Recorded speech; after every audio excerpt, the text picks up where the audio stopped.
Good morning everyone. आज की class में हम वॉइस के अंतर्गत पैसिव वॉइस के सेंटेंसेस को एक्टिव वॉइस में बदलेंगे। इसके पूर्व के क्लासेस में हमने एक्टिव वॉइस के सेंटेंसेस को पैसिव वॉइस में बदलना सीखे थे और मैं उम्मीद करती हूँ कि सभी बच्चों को अच्छी तरह से समझ में आ गया होगा। यदि कहीं पर कन्फ्यूजन है तो आप वीडियोस को फिर से रन करके देखिए, क्योंकि इससे संबंधित क्वेश्चन आपके एग्ज़ाम में आते हैं। तो आज हम पैसिव वॉइस के सेंटेंसेस को एक्टिव वॉइस में बदलना सीखेंगे। रूल्स को मैंने एक चार्ट के रूप में लिख दिया है। जैसा कि हमने देखा कि एक्टिव वॉइस के सेंटेंसेस को पैसिव वॉइस में जब बदले तो उसमें 3 नियम मैंने आपको बताया था। फर्स्ट था कि एक्टिव वॉइस से पैसिव वॉइस में जब बनाएंगे तो सब्जेक्ट को ऑब्जेक्ट और ऑब्जेक्ट को सब्जेक्ट बनाते हैं, तो इसमें भी वो नियम लागू होगा। फिर यहाँ पर जो एक्स्ट्रा हमने जोड़े थे अकॉर्डिंग टू टेंस, जो एक्स्ट्रा वर्ड हमने जोड़े थे उसको हमको हटाना पड़ेगा, बाई को हटाना पड़ेगा, और जो वर्ब का नियम है अकॉर्डिंग टू टेंस उसे आपको लिखना पड़ेगा। तो इसे आप इस चार्ट के थ्रू अच्छी तरह से समझें। फर्स्ट में देखें, यदि सेंटेंस में ऑब्जेक्ट है, फिर इज एम आर है, वर्ब का थर्ड फॉर्म है, बाई है, फिर सब्जेक्ट है, तो आपको उसको एक्टिव वॉइस में बदलोगे तो प्रेजेंट इंडेफिनिट टेंस में बदलना पड़ेगा। उसमें आपको सब्जेक्ट को पहले लिखोगे, फिर वर्ब का first form according to subject SES जो भी है लगता है उसको लगाना पड़ेगा, फिर आप ऑब्जेक्ट को लिखोगे। इज एम आर इसमें से निकल जाएगा। सेकंड है, यदि सेंटेंस में ऑब्जेक्ट है, वॉस वर है, V3 है, बाई और सब्जेक्ट है, तो उसको आप पास्ट इंडेफिनिट टेंस में बदलोगे, मतलब सब्जेक्ट V2 और ऑब्जेक्ट। थर्ड देखें, object will be V3 by S है, तो उसे आप फ्यूचर इंडेफिनिट टेंस में बदलेंगे, मतलब सब्जेक्ट फिर विल और वर्ब का फर्स्ट फॉर्म और ऑब्जेक्ट। फोर्थ देखें, ऑब्जेक्ट के बाद यदि is am are was were और being BEING plus V3 by और S है, तो आप उसे कंटिन्यूअस टेंस में बदलेंगे, प्रेजेंट हो या पास्ट हो, मतलब सब्जेक्ट के बाद इज एम आर वॉस वर जो भी यूज़ होगा अकॉर्डिंग टू रूल्स वो लिखेंगे, और वर्ब का ING फॉर्म लिखेंगे और ऑब्जेक्ट लिखेंगे। फिफ्थ है, ऑब्जेक्ट हैव हैज हैड है, उसके बाद बीन है, फिर वर्ब का थर्ड फॉर्म बाई और सब्जेक्ट है, तो आप एक्टिव वॉइस बनाओगे तो परफेक्ट टेंस में वो बनेगा, मतलब सब्जेक्ट लिखना है, हैव हैज हैड लिखना है आपको, वर्ब का थर्ड फॉर्म और ऑब्जेक्ट। फिर 6 देखें, ऑब्जेक्ट फिर मॉडल होगा, कोई भी मॉडल हेल्पिंग वर्ब है और बी लिखा है, वर्ब का थर्ड फॉर्म बाई और सब्जेक्ट लिखा है, तो आप उसको सब्जेक्ट लिखेंगे, और जो भी मॉडल हेल्पिंग वर्ब है उसको लिखेंगे, मेन वर्ब का फर्स्ट फॉर्म और ऑब्जेक्ट। 7 देखें, ऑब्जेक्ट है, मॉडल है, कोई भी मॉडल हेल्पिंग वर्ब होगा, हैव हैज हैड, उसके बाद बीन लगा है, वर्ब का थर्ड फॉर्म बाई और S लिखा है सब्जेक्ट, मतलब तो आप उसको एक्टिव वॉइस बनाते समय सब्जेक्ट लिखना, जो भी मॉडल हेल्पिंग वर्ब है वो लिखेंगे, हैव हैज हैड इसमें जो भी होगा वो लिखेंगे, बीन को हटाना है, वर्ब का थर्ड फॉर्म और ऑब्जेक्ट। 8 है, लास्ट देखिए आप, लेट लिखा होगा, ऑब्जेक्ट होगा बी, फिर वर्ब का थर्ड फॉर्म, तो एक्टिव वॉइस बनाते समय इसे इंपेरेटिव सेंटेंस में बदलना है। इंपेरेटिव सेंटेंस मतलब क्रिया का फर्स्ट फॉर्म रहेगा और ऑब्जेक्ट रहेगा, लेट हट जाएगा, बी हट जाएगा, ठीक है। इसे हम एग्जाम्पल के थ्रू अच्छी तरह से समझेंगे। फर्स्ट देखिए, पैसिव वॉइस है, इसमें a letter is written by him, तो अ लेटर क्या है, ऑब्जेक्ट है, हेल्पिंग वर्ब इज है, रिटन वर्ब का थर्ड फॉर्म और हिम जो है सब्जेक्ट है। तो आप पहले वाले रूल जो चार्ट में बना है कि इज एम आर के साथ वर्ब का थर्ड फॉर्म हो तो उसे आप प्रेजेंट इंडेफिनिट टेंस में बदलेंगे, मतलब सब्जेक्ट लिखेंगे, वर्ब का फर्स्ट फॉर्म और ऑब्जेक्ट। तो हमारा एक्टिव वॉइस हो जाएगा ही राइट्स अ लेटर। इसी का प्रेजेंट इंडेफिनिट का निगेटिव सेंटेंस देखें, a letter is not written by him. तो आपको कुछ नहीं करना है, नेगेटिव है इसलिए आपको डज नॉट या डू नॉट का प्रयोग करना है, क्योंकि प्रेजेंट इंडेफिनिट टेंस में निगेटिव बनाते समय डज नॉट या डू नॉट का प्रयोग करते हैं। तो इसका पैसिव वॉइस से एक्टिव वॉइस बनाएंगे तो बनेगा, एक्टिव वॉइस बनेगा ही does not write a letter. इसका नेगेटिव का सेकंड सेंटेंस देखें, animals are not hurt by me. अब मी सब्जेक्ट के पास आ गया तो क्या बनेगा, I do not hurt animals. The match was won by them. ये क्या है, हम कौन से सेंटेंस में वॉज का यूज़ करते थे, जब वर्ब का सेकंड फॉर्म होता था तब।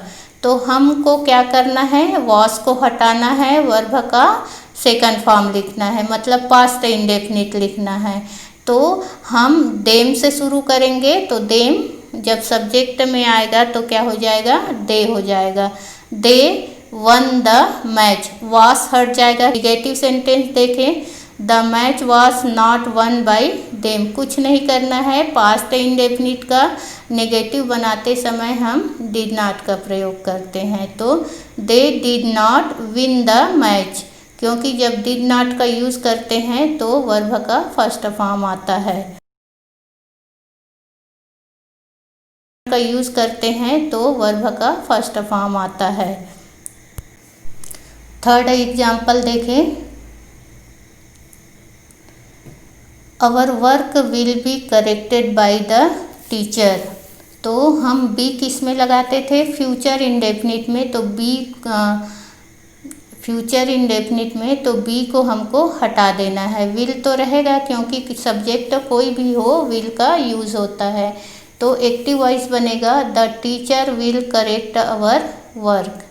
फोर्थ एग्जाम्पल देखें, kites are being flown by children. तो ये जो बीइंग है जिसमें अंडरलाइन है वो हमने एक्स्ट्रा जोड़े हैं। क्यों, बीइंग कब जोड़ते हैं, जब वर्ब का आईएनजी फॉर्म होता है। तो आपको इस सेंटेंस को कंटिन्यूअस में चेंज करना है। अब प्रेजेंट में कि पास्ट में, तो ये तो आपके हेल्पिंग वर्ब है, जैसे हेल्पिंग वर्ब के ऊपर डिपेंड है। हेल्पिंग वर्ब क्या है, यहाँ पर आर है, तो आप इज एम आर आपको लिखना पड़ेगा। तो अब हम इसको एक्टिव वॉइस बनाएंगे, तो हम चिल्ड्रन से शुरू करेंगे। तो चिल्ड्रन आर, बीइंग हट जाएगा, फ्लोन का फर्स्ट फॉर्म फ्लाई होता है, उसमें आईएनजी आपको जोड़ना है, तो फ्लाइंग। उसके बाद काइट्स, तो children are flying kites. Fifth example देखें, the problems had been solved by Asha. तो इसमें बीन लगा है, तो बीन कौन से टेंस में हम यूज़ करते थे, परफेक्ट में। तो इसको आपको बीन को हटाना है और परफेक्ट में चेंज करना है। तो एक्टिव वॉइस होगा, Asha had solved the problems. Sixth example देखें, ये आपका मॉडल हेल्पिंग वर्ब से बना है, the car can be repaired by him. Be लगा है मॉडल हेल्पिंग वर्ब के बाद, तो हमको बी को रिमूव करना है और वर्ब का फर्स्ट फॉर्म, मेन वर्ब का फर्स्ट फॉर्म लिखना है। तो एक्टिव वॉइस होगा, हिम सब्जेक्ट में जाके ही बनेगा, तो he can repair the car. Seventh example देखें, the notice should have been given by you. यहाँ पर modal helping verb should have है, इसलिए हमने क्या लगाया था, पैसिव वॉइस जब बनाना सीखे थे हमने एक्टिव वॉइस से पैसिव वॉइस, तो बीन लिखे थे। अब हमको वापस उसी मूल फॉर्म में लाना है, तो एक्टिव वॉइस इसका बनेगा, you should have given the notice. Eighth example देखें, let a glass of water be brought. ये इम्परेटिव सेंटेंस है जिसमें हमने लेट का यूज़ किए थे, इसलिए अब हम उसको अब हमें उसको रिमूव करना पड़ेगा। तो एक्टिव वॉइस होगा bring a glass of water. Imperative sentence के हमारा नेक्स्ट एग्जाम्पल है let the animals be not hurt. Active voice बनेगा do not hurt the animals.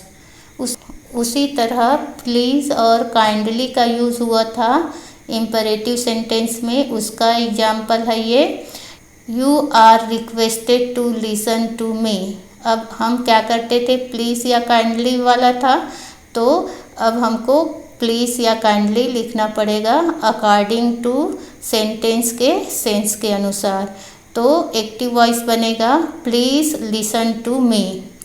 9th example है WH इंट्रोगेटिव सेंटेंस के ऊपर है। By whom was English being taught. तो आपको सेंटेंस को पहचानना है, जैसे बिंग माने अभी हमने थोड़ी देर पहले पढ़ा, बिंग किस में लगाते हैं, कंटिन्यूअस में।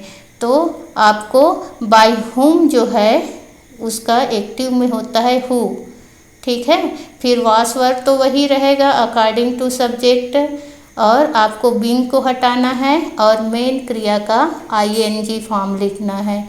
तो एक्टिव वॉइस होगा हु वॉज टीचिंग इंग्लिश।